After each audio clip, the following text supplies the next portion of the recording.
समय कभी एक जैसा नहीं होता, उन्हें भी रोना पड़ता है जो बेवजह दूसरों को रुलाते हैं। मन से ज़्यादा उपजाऊ जगह कोई नहीं है, क्योंकि वहाँ जो भी कुछ बोया जाएगा बढ़ता ज़रूर है, चाहे फिर वह विचार हो, नफरत हो या फिर प्यार हो। जिन्होंने आपको कष्ट दिया है, कष्ट तो उन्हें भी मिलेगा, और यदि आप भाग्यशाली हुए तो ईश्वर आपको यह देखने का अवसर भी देगा। चमत्कार उन्हीं के साथ होते हैं जिनके मन में विश्वास होता है। मुश्किलें केवल बेहतरीन लोगों के हिस्से में आती हैं, क्योंकि वही लोग उसे बेहतरीन तरीके से अंजाम देने की ताकत रखते हैं। जिस परिस्थिति को बदल पाना संभव न हो, उसको लेकर अपनी मनोज स्थिति को बदल लीजिए। कुछ हद तक समाधान अवश्य मिलेगा। अगर तुम्हारे ख्वाब बड़े हैं तो तुम्हारा संघर्ष कैसे छोटा हो सकता है। जहां अपनों के सामने सच्चाई साबित करनी पड़े, वहां बुरे बन जाना ही ठीक है। अपमान का बदला झगड़े या लड़ाई से नहीं किया जाता, बल्कि शांति से कामयाब होकर लिया जाता है। आशा और विश्वास कभी गलत नहीं होते। यह हम पर निर्भर करता है कि हमने आशा किससे की और विश्वास किसके ऊपर किए। कभी कभी आप बिना कुछ गलत किए भी बुरे बन जाते हैं, क्योंकि जैसा लोग चाहते हैं आप वैसा बन जाते हैं।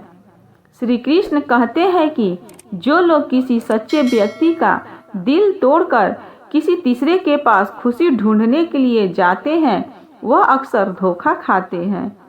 आपके हर कर्म का फल आपको किसी न किसी रूप में अवश्य प्राप्त होता है। सोच अच्छी रखो, लोग अपने आप अच्छे लगेंगे। नियत अच्छी रखो तो काम अपने आप ठीक होने लगेगा। जब कोई हाथ और साथ दोनों ही छोड़ देता है, तब कुदरत कोई न कोई उंगली पकड़ने वाला भेज देता है। प्रेम एक ऐसा अनुभव है जो मनुष्य को कभी परास्त नहीं होने देता, और घृणा एक ऐसा अनुभव है जो मनुष्य को कभी जीतने नहीं देता है। तो भविष्य में है और ना ही अतीत में। जीवन तो बस इस पल में है, केवल इस पल में रहो। जो मनुष्य मेरे जीवन को अपने अतीत या अपने भूतकाल के भरोसे जीते हैं, उन्हें श्री कृष्ण मार्गदर्शन देते हुए कहते हैं कि मनुष्य का जीवन ना तो उनके भूतकाल में है और ना ही भविष्य काल में है। मनुष्य के जीवन का असली सुख उसके वर्तमान में ही है। इसीलिए हर मनुष्य को अपने वर्तमान के जीवन का पूरा आनंद लेना चाहिए और निस्वार्थ भाव से सत्य कर्म करते रहना चाहिए। श्री कृष्ण कहते हैं कि जिस प्रेम के रिश्ते में स्वार्थ, अहंकार या मतलब होता है, वह रिश्ता प्रेम का रिश्ता कभी नहीं कहलाता है, क्योंकि प्रेम के रिश्ता निस्वार्थ होता है, यानी प्रेम के रिश्ते में कोई स्वार्थ नहीं होता है। श्री कृष्ण और राधा दोनों ने ही इस पृथ्वी पर कुछ विशेष कार्य को पूर्ण करने के लिए अवतार लिया था।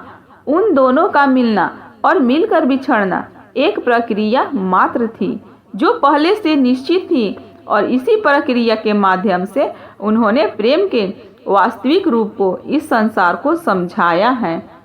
वीडियो आपको अच्छा लगे तो फ्रेंड्स एक लाइक ज़रूर करना, और आप मेरे यूट्यूब चैनल को सब्सक्राइब कर लेना, ताकि आने वाली वीडियो का अपडेट आपको मिल सके।